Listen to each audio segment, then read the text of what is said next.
Are you a podcaster? Maybe you've got that big idea and you're looking for a network to join.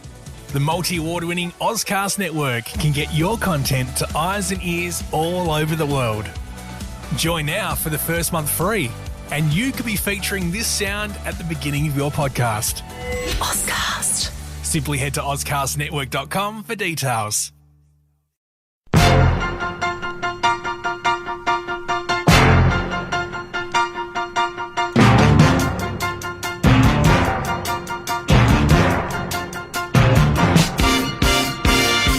Hi everybody and welcome to the Court of Public Opinion. I'm Jeremy Cordo from the garage.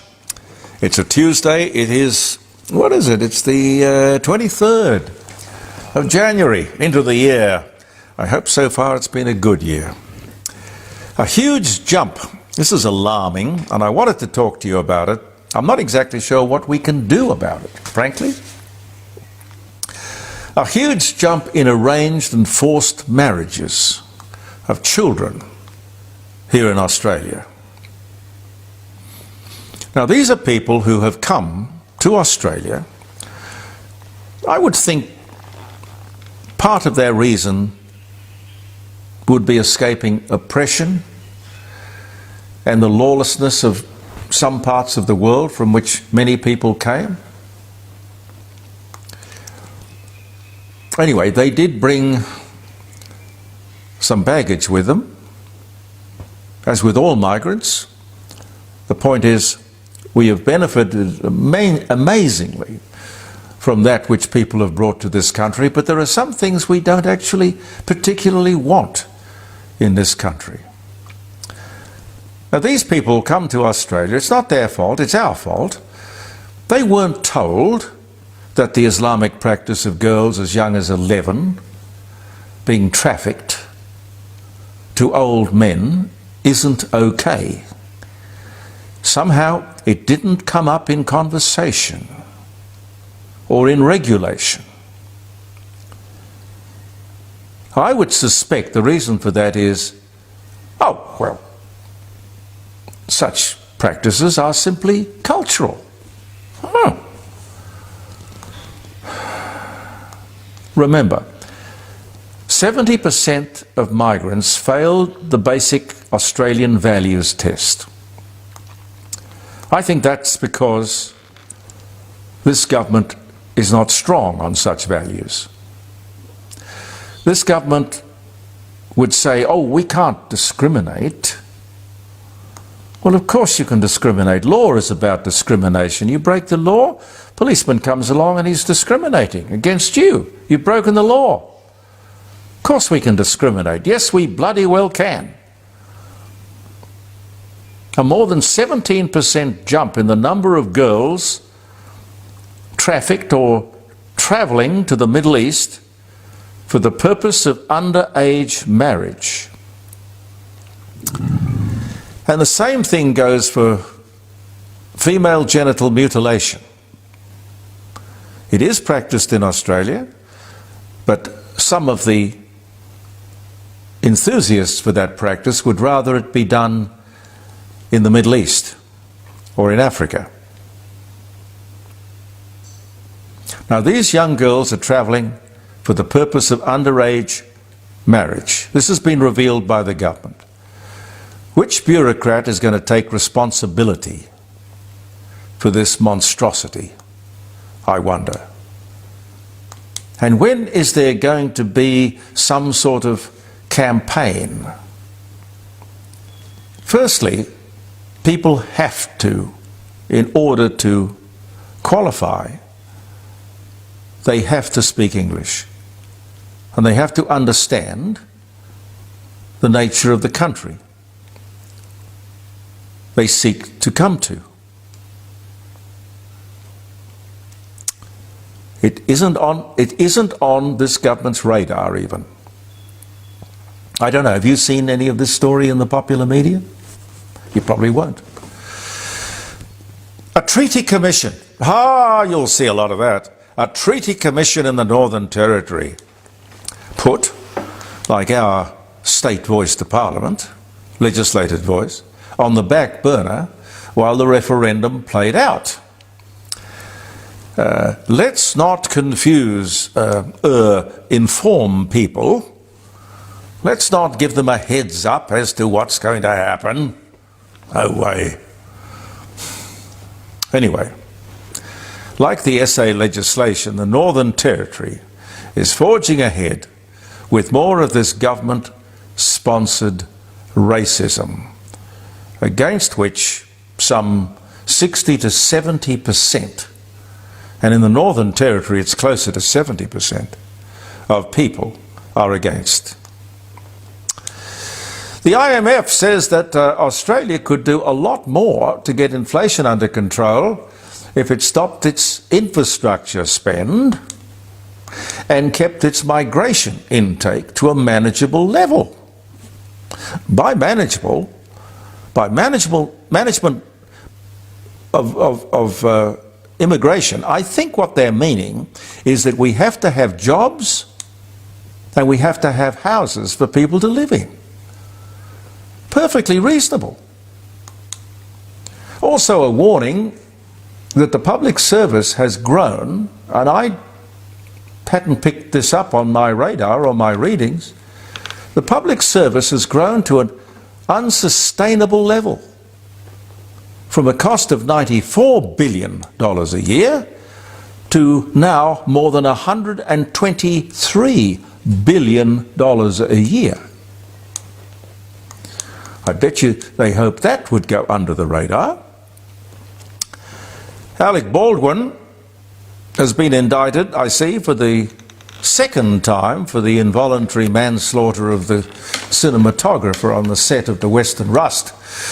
Baldwin, not only the star of the show, but also the producer. I mean, the whole thing to me is quite beyond belief. With an armourer on the set, whose sole purpose was to make sure everything with regard to guns and weapons was safe. This incident should never have happened. This sort of event in the movies is, as far as I can remember, very, very rare. There are so many gunfights. I mean, just go back, I mean, Tom Mix, all the way through to, I don't know, Dirty Harry. Gunfights, westerns, war movies, Hacksaw Ridge or whatever it was. Crime shows, police and detective stories. You never hear of this kind of mishap. It has to be human error, negligence, or a premeditated crime. Crime is everywhere. Unlike an avoidable incident, stroke accident, like this. Remember, anyone around, well, cars are lethal weapons as well, but anyone around should know that simple principle of getting through the day in one's life is that someone is always listening. There is always a toddler behind the car. The microphone is always on. And of course the gun is always loaded. And that's how you treat it. That's how you get through life. And I suppose I could add to that, just because you are paranoid, it does not mean that they are not out to get you. I don't know. But Alec could go to jail for, I think, 2.5 years. He says he didn't pull the trigger, he just pulled the hammer back. I'm sure he's familiar with guns. I can't imagine a Colt 45. Pete, you're familiar with Colts? Yeah. Can you imagine a Colt 45 going off just because you pulled the trigger back? The hammer back. Yeah, no, the hammer. No. It's possible if he didn't pull it all the way. Like if he pulled it just a couple of millimetres and... Yeah. there are, I think, 3 or 4 clicks on the colt. One allows you to spin the chamber, one more allows you to cock but if he let go of the hammer before that first click, first notch, it could fire a bullet. But wouldn't you have to pull the trigger? He says he didn't pull the trigger. In that case, no. If it slipped out from under his thumb, it could possibly hit the prime. Okay, well then it comes back to the simple thing, why didn't the armourer or he, along the lines of the gun is always loaded, why didn't he check that the bullet in the chamber was a blank and not a live round? Inexcusable, Pete. Yeah, look, I don't know how they probably put bullets in that have lead, so that when you're looking at the gun, it you looks can see like something. It's real, Yeah. All right. Yeah. So he wouldn't have known that. They employed an armourer for that sole purpose. It was her first gig. I really don't think you could expect Alec Baldwin to realise that they weren't real bullets. As I say, they would probably put bullets that have no primer, no powder, but they would have the lead in it. Yeah, well, I frankly think live rounds on a movie set shouldn't have been there. Should not be there. Should not be there. Anyway, we'll watch it, as they say, with interest. I don't know if they are totally responsible, but here's a question. Our smartphones, this came up when we were doing our live broadcast, live streaming on Friday. This came up on the show. Are smartphones making our children dumb? Smartphones, dumb kids? I don't know, it seems like rather counterintuitive to me. Doesn't sound right. What are we doing? The smartphone can do just about anything, with more to come, of course. And I guess we all need AI, artificial intelligence, one way or another. We won't have any of our own if we keep on getting dumber. We will need artificial intelligence. They tell me that the brain is a bit like a muscle. You must use it. What do they say? If you don't use it, you'll lose it? Use it or lose it. Yeah. It's pretty frightening if we're creating a future population of zombies, and you can see the kids walking around the street, just their eyes are glued. They'll walk straight across the road, eyes glued to either texting something or reading a text or making a phone call or something. A rather sad story, I thought, on the 3AW. People in Melbourne aren't planting front gardens as much as they used to because people keep stealing the plants. One man replanted his front garden twice. He rang one of the phone-in programs. He couldn't claim on his insurance because the excess was too high. The police weren't interested. So he's just left the front garden bare. He hates it, and he'll probably end up moving. It probably won't help, but what I would do would be replant the garden and install security cameras. I mean, these days they are cheap and very good, and just need that little sign that says you are under constant video surveillance. Get some hard evidence. Cheaper than moving, I would think. I don't know if I've got time, have I? We're still going. Yes, it's still okay. Yeah, we've got a battery problem today, ladies and gentlemen. If it starts flashing, give me the thumbs up or the thumbs down or something, will you? Yes. An alarming, inexplicable increase in the number of young people with tongue cancer. Now, tongue cancer, as I understand it, is usually associated with alcohol or smoking, and mostly affecting older people. A nearly 20% increase in the number of young people with this awful problem. I mean, not that any cancer is good, but mouth cancer is a particularly nasty one. And no one seems to know what's causing it. Vaping, maybe. I don't know what's happened of late that has changed the landscape. Electric toothbrushes. Can't be fluoride in the water. God, do you remember all the crap that was running around about fluoride in the water, which was probably the greatest advance in public health that the world has ever known?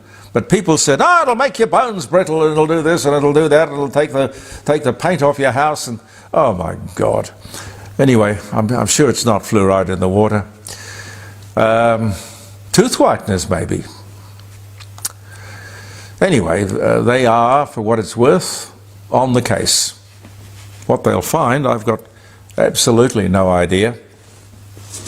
Let me give you a few dates here, and then wish you a very happy day, and look forward to your company tomorrow in the Court of Public Opinion. It's January 23.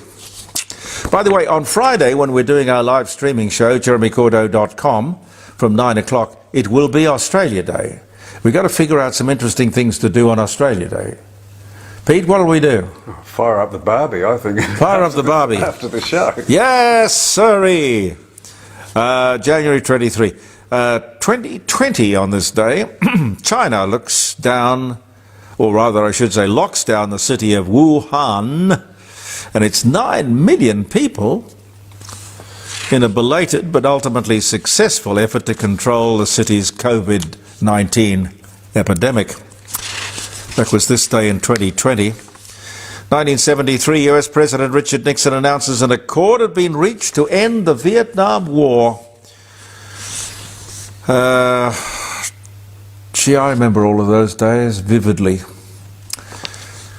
2019, oh, I love this one. 12 camels were disqualified from the King Abdulaziz Camel Beauty Contest in Saudi Arabia after their owners used Botox on their lips. Can you imagine a camel with Botox lips? But on top of that, you've got a beauty contest for camels. I mean, I've never seen I should stop, shouldn't I?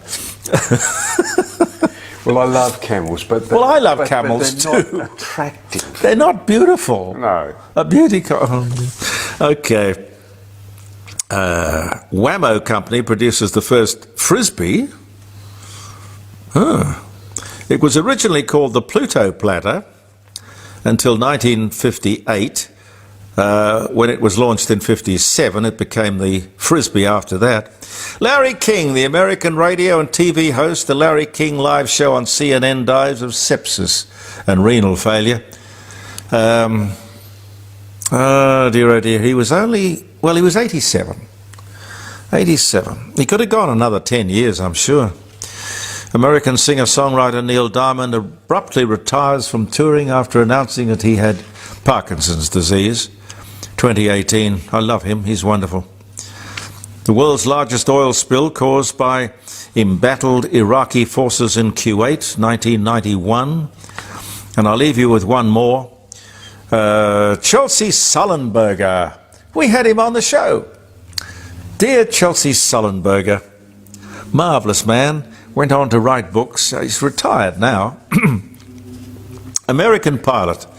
Successfully executed emergency landing US Airways Flight 1549 on the Hudson River.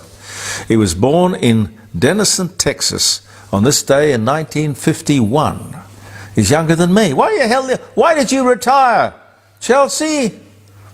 Sully Sullenberg, they used to call him. Anyway, it was a great interview.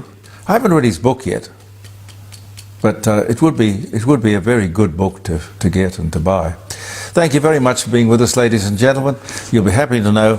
Oh, by the way, I've had a few messages about the fly. Pete, you notice the fly hasn't come back? Well, no, it must have died of starvation. Oh, well, it we could. Were down here for 3 weeks. Well, it could. We were away for about a month, and I suppose it died of perhaps boredom. Oh, I don't know. Anyway, we like to be of service. But thank you for noticing that. Appreciate that. We'll see you tomorrow. Believe in yourself. I'm Jeremy Cordo, Peter Clayton behind the camera. We will see you then. Goodbye for now, and thank you for viewing the Court of Public Opinion. Are you a podcaster? Maybe you've got that big idea and you're looking for a network to join. The multi-award-winning Ozcast Network can get your content to eyes and ears all over the world. Join now for the first month free, and you could be featuring this sound at the beginning of your podcast. Ozcast. Simply head to ozcastnetwork.com for details.